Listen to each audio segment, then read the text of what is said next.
just hours away from being able to view tonight's blood moon lunar eclipse. Here in the Bay Area, Crown 4's Jeff Bush is live at Chabot Space Observatory in Oakland tonight. Jeff, how long has it been since we've seen one of these?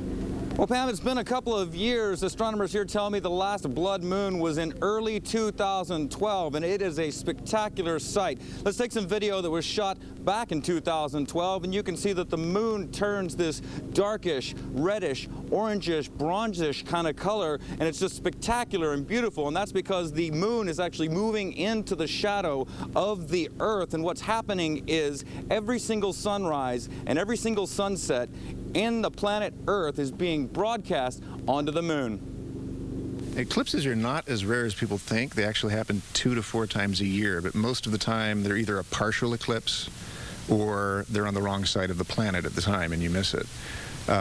This is somewhat rare because we're getting a total lunar eclipse that's visible from where we live.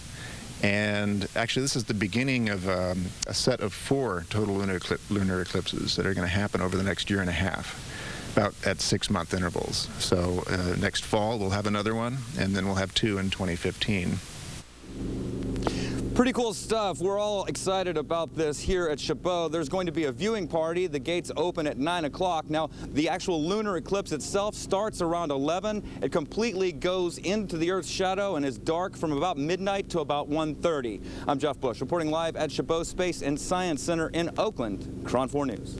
And I'm here now in the Weather Center with our chief meteorologist, Jacqueline Bennett. She has details on tonight's weather and the best place to see the lunar eclipse. Of course, we don't want any clouds tonight. Yeah, and you know what? We have some of the low clouds. If we take a look at this video right here from our camera at SFO, you can see those low clouds starting to move in. Also some high cloud coverage as well. The clouds are near the coastline mainly right now, but as we take a look at satellite and radar picture, you can see some high cloud coverage also moving towards the Bay Area right now. The high clouds really won't make much of a difference because they're going to be more broken, but the low clouds, those are going to stick near the coastline tonight.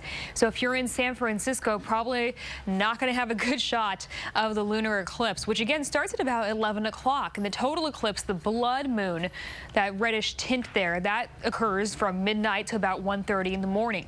The eclipse will be over at 2:30, and that's when the full moon will resume. So the best place to see this lunar eclipse tonight will be away from the coastline. The East Bay, South Bay should be mainly clear.